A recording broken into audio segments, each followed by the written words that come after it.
حضرت موسیٰ علیہ السلام کا زمانہ مبارکہ ہے۔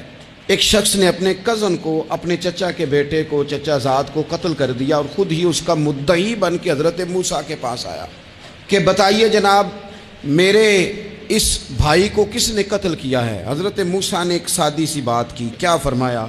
وَإِذْ قَالَ مُوسَىٰ لِقَوْمِهِ إِنَّ اللَّهَ يَأْمُرُكُمْ أَن تَذْبَحُوا بَقَرَةً۔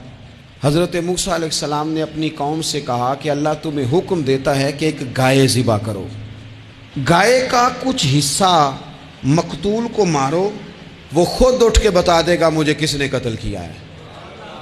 یہ پہلا سپارہ ہے قرآن مجید کا، آپ اس کو دیکھ لیں، یہ آیت نمبر 67 سے شروع ہو رہا ہے۔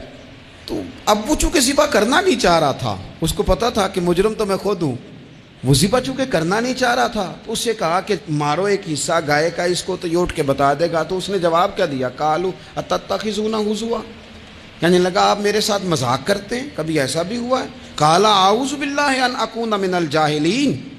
حضرت موسیٰ علیہ السلام فرمانے لگے میں اللہ کی پناہ مانگتا ہوں میں جاہلوں میں سے ہو جاؤں۔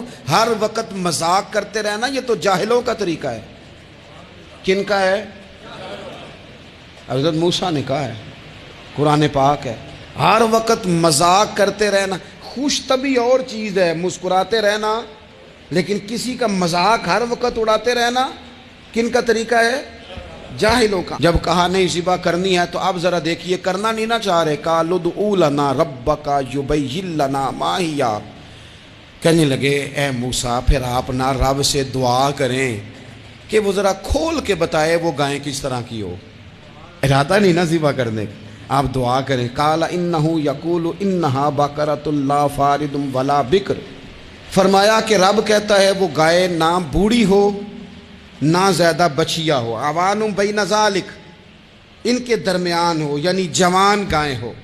فافعلوا ما تؤمرون، کرو جس کا تمہیں حکم دیا جا رہا ہے۔ قالوا ادع لنا ربک یبین لنا ما لونھا، لو اگلی بات سن لو، کہنے لگے آپ دعا کریں رب سے کہ وہ کھول کے بتائے اس کا رنگ کس طرح کا ہو، رنگ بتائیں کس طرح کا ہو۔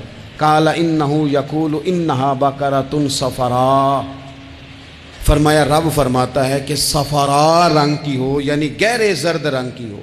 یہ رب فرماتا ہے اس طرح کی گائے ذبح کرو۔ فاقع لونھا تسر الناظرین، اور جب کوئی اسے دیکھے تو اسے اچھا بھی لگے، آنکھوں کو اچھی لگے وہ گائے، اس طرح کی گائیں ذبح کرو۔ لو اتنی باتیں بتا دی۔ قالوا ادع لنا ربک یبین لنا ما ہی، کہنے لگے نہیں آپ پھر دعا کریں اللہ ذرا کھول کے بتائے گائیں کس طرح کی ہو۔ ان البقرہ تشابہ علینا، ہمیں ذرا گائیں پر شبہ پڑ گیا ہے کس طرح کی ذبح کرنی چاہیے۔ وَإِنَّا انشاءاللہ لمہتدون، اگر اللہ نے چاہا تو ضرور ہم ہدایت پا جائیں گے۔ پھر اللہ تعالیٰ نے فرمایا کہ قال انہ یقول انہا بقرۃ لا ذلول تثیر الارض، گائیں اس طرح کی ہو کہ وہ کبھی کھیتی میں نہ چلائی گئی ہو، یعنی اس کو کبھی کام نہ اس سے لیا گیا ہو۔ بیل کو لوگ لگاتے تھے نا، جو کام آج ٹریکٹر سے لیا جاتا ہے وہ گائے بیل سے لیا جاتا تھا، تو وہ کھیتی باڑی کے کام نہ اس کو لگایا گیا ہو۔ ولا تسقی الحرث، اور نہ اس سے پانی نکالا گیا ہو، نہ کھیت چلانے ہل چلانے میں لگائی گئی ہو، اور وہ جو کنواں ہوتا تھا جس کے گرد گائیں گھومتی تھی، تو کہا وہ بھی کام اس نے نہ کیا ہو گائے نے۔ مسلمۃ لا شیۃ فیہا، وہ ہر عیب سے پاک ہونی چاہیے۔ قالوا الآن جئت بالحق، اب کہنے لگے اب آپ صحیح بات لے کے آئے، اب سوال ختم ہو گئے نا، کہنے لگے اب آپ بات فذبحوہا، انہوں نے ذبح کر دی۔ وما کادوا یفعلون، پر ایسا کرتے نظر آتے، لگتا نہیں تھا کریں گے ذبح پر ذبح۔ اچھا یہ گائیں پھر ملی کیسے؟ امام خازن کہتے ہیں کہ ایک نیک آدمی تھا، تو اس کا آخری وقت آ گیا تو اس کے پاس جو کل جمع پونجی تھی وہ ایک بچیا تھی، گائیں کی بچی، بچیا ویڑی، اس کے پاس وہ ایک بچیا تھی صرف۔ تو اس نے اس طرح کیا کہ اس کی گردن پر ایک مہر لگائی، اللہ کے نام پر بطور امانت اس نے اس کو جنگل میں چھوڑا، کہا یا اللہ میرا بیٹا ایک ہی ہے، وہ بھی چھوٹا ہے، اس کی حفاظت کرنا اور میرے بیٹے کو پہنچا دینا۔ بچہ بالغ ہو گیا، اس کی ماں نے کہا بیٹا جو امانتیں رب کے پاس رکھوائی جائیں نا ان میں خیانتیں نہیں ہوا کرتی، جا کے جنگل میں آواز دے تیری گائے واپس آ جائے گی۔ اس نے جا کے جنگل میں آواز دی کہ وہ جو میرے باپ نے امانت رکھوائی تھی وہ کدھر ہے؟ وہ نشان لگی ہوئی گائیں دوڑتی ہوئی اس کے پاس آئی۔ واللہ خیر الرازقین، جب رب بندوبست کرے، جب اللہ بندوبست کرے تو پھر معاملہ اور ہوتا ہے۔ وہ گائے آ گئی۔ اب اس نے کیا کیا اس نوجوان نے کہ وہ گائے گھر لایا، ماں سے آ کے کہا کہ اماں یہ تو اللہ نے فضل کر دیا۔ ماں کہنے لگی پتر حالات ہمارے خراب ہیں، منڈی میں لے جا اسے بیچ دے، لیکن سودا میری مرضی کے بغیر طے نہ کرنا۔ کس کی مرضی کے بغیر؟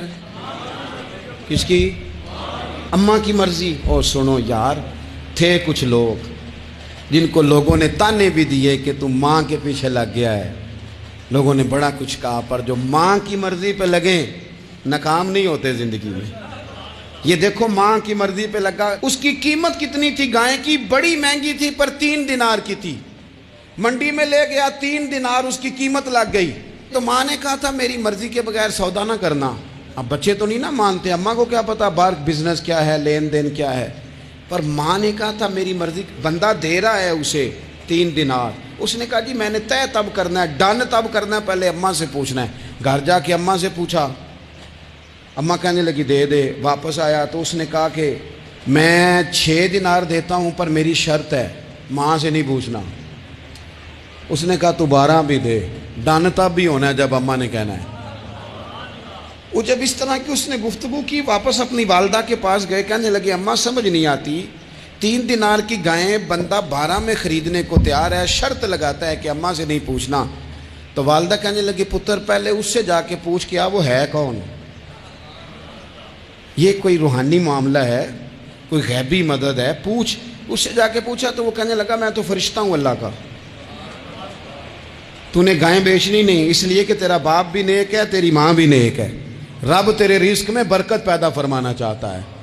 ماں باپ نیک ہونا، رزق میں برکت ہو جاتی ہے۔ ماں باپ نیک ہوں، ان کی صالحیت کا اثر پہنچتا ہے بچوں تک۔ رزق حلال کما کے لانے والے ہوں تو گھر میں برکت ہوتی ہے۔ جا کے کہا کہ تیرے ماں باپ نیک تھے، اسے نہ بیچنا گائے کو، تو کیا کریں؟ کہنے لگے بنی اسرائیل والے سوال کر کر کے خود مشکل میں آ گئے۔ اب وہ ایسی گائے جو جوان بھی ہو، یہاں تو ہر غریب آدمی اپنی گائیں یہاں لگا دیتا ہے، کھیتی باڑی میں یہاں لگا دیتا ہے، کنویں میں پانی نکالنے میں تو یہاں تو ہر ایک کی گائیں، تو ایسی گائیں جس کا رنگ بھی اتنا پیارا ہو، زیادہ بوڑھی زیادہ بچی بھی نہ ہو، اور ابھی تک کھیت میں بھی نہ لگی ہو، وہ سوائے تیرے کہیں نہیں ہے۔ اس نے کہا چل پھر مہربانی کر بتا میں کتنے کو دوں گائیں، اگر وہ آ جائیں تو کتنے کو بیچنی ہے؟ اسے کہنا کوئی نہیں، ریٹ تو زیادہ کرنا ہی نہیں۔ ان سے کہنا گائے کے اندر سے گوشت نکال دیں اور جتنا گوشت ہے اتنے پیسے بھر دیں، اس کی کھلڑی بھر دیں۔ اب وہ بنی اسرائیل والے ڈھونڈتے پہنچ گئے، کہا جناب گائیں 3 دینار کی 6 لے لو۔ اس نے کہا نہ بھائی، ذبح کروں گا، گوشت نکالوں گا، جتنا وزن گوشت کا اتنے پیسے بھرو گے کھال میں تو پھر گائے تمہیں ملے گی۔ اب مجبور تھے، کیا کرتے؟ ابن کثیر حدیث لائے ہیں، امام سیوطی نے در منصور میں بھی لکھی ہے، نبی پاک صلی اللہ علیہ وسلم نے فرمایا سنو جوانوں، اور اسے دل کی تختی پہ لکھو، نبی پاک علیہ السلام نے فرمایا اگر بنی اسرائیل والے زیادہ سوال نہ کرتے تو اتنی مشکل کا شکار نہ ہوتے۔ انہوں نے سوال اتنے کیے کہ چارہ نہیں ہے اب ان کے لیے، چارہ نہیں ہے اب ان کے لیے کہ یہ ادھر ادھر جا سکے، مجبوری بن گئی، یہی گائے خریدنی ہے، یہی لے جانی ہے۔ اب اتنا سارا مال جمع کر کے وہ گائے خریدی، ذبح کی، تو مقتول کو جب اس کا ایک حصہ مارا تو اس نے اٹھ کے کہہ دیا یہ جو مدعی بنا ہوا ہے نا، یہی تو میرا قاتل ہے، یہی تو میرا قاتل ہے، یہی تو ہے، اس نے یہ سارا کام کیا۔